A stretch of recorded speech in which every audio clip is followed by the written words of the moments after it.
2026ஆம் ஆண்டிற்கான தேர்தலை நோக்கி நகரும் தமிழக அரசியல்.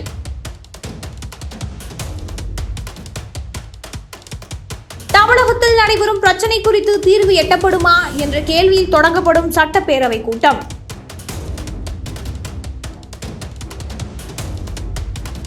நான்கு நாட்கள் சட்டமன்ற பேரவை கூட்டம் நடத்தப்படும் என அறிவிப்பு.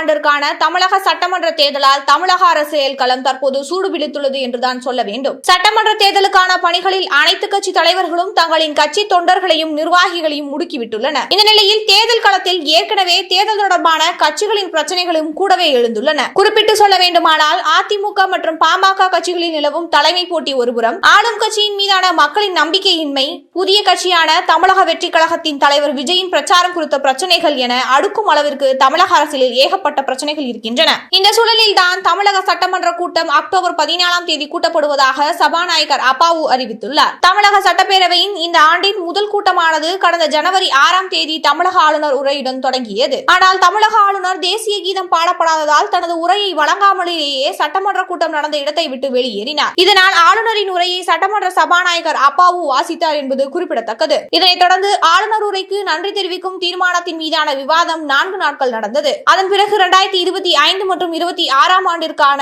பொது பட்ஜெட் ஆனது கடந்த மார்ச் 14ஆம் தேதி சட்டப்பேரவையில் தாக்கல் செய்யப்பட்டது. அதற்கு அடுத்த நாள் வேளாண் பட்ஜெட்டும், அதனைத் தொடர்ந்து மார்ச் 17 முதல் 21 வரை இரு பட்ஜெட்டுகள் மீதான பொது விவாதம் நடைபெற்றது. பின்னர் ஏப்ரல் வரை துறை ரீதியான மானிய கோரிக்கைகள் விவாதம் நடத்தப்பட்டது. மொத்தமாக 55 துறைகள் சார்ந்த மானிய கோரிக்கைகள் குறித்த விவாதம் நடந்து முடிந்த நிலையில் சட்டப்பேரவையின் கூட்டமானது தேதி குறிப்பிடப்படாமல் ஒத்திவைக்கப்பட்டது. இந்நிலையில் 6 மாத இடைவெளிக்குள் சட்டப்பேரவை மீண்டும் கூட்டப்பட வேண்டும் என்ற விதியின் அடிப்படையில் தமிழக சட்டமன்றத்தின் அடுத்த கூட்டம் வரும் அக்டோபர் 14ஆம் தேதி கூட்டப்படும் என அறிவிக்கப்பட்டுள்ளது. இந்நிலையில் வருகிற சட்டமன்ற கூட்டமானது 4 நாள் நடைபெற உள்ளதாகவும், அதன் முதல் நாள் கூட்டத்தில் மறைந்த சட்டமன்ற உறுப்பினர்களுக்கான இரங்கல் கூட்ட தீர்மானம் நடத்தப்பட உள்ளதாகவும் தெரிவிக்கப்பட்டுள்ளது. மேலும் 2025 மற்றும் 26ஆம் ஆண்டிற்கான கூடுதல் செலவுக்கான மானிய கோரிக்கைகள் சட்டமன்ற பேரவையில் அளிக்கப்பட்டு நிறைவேற்றப்படும் எனவும் தெரிவிக்கப்பட்டுள்ளது. இதற்கிடையே தமிழகத்தில் நடைபெறும் முக்கிய பிரச்சனைகளாக வடவர்களின் கணக்கெடுப்புகள் நடத்தப்படும் என்ற தமிழக அரசின் வாக்குறுதி நிலுவையில் உள்ளது. இதனைத் தொடர்ந்து நேற்று நெய்வேலி NLC சுரங்கத்திற்கு எதிராக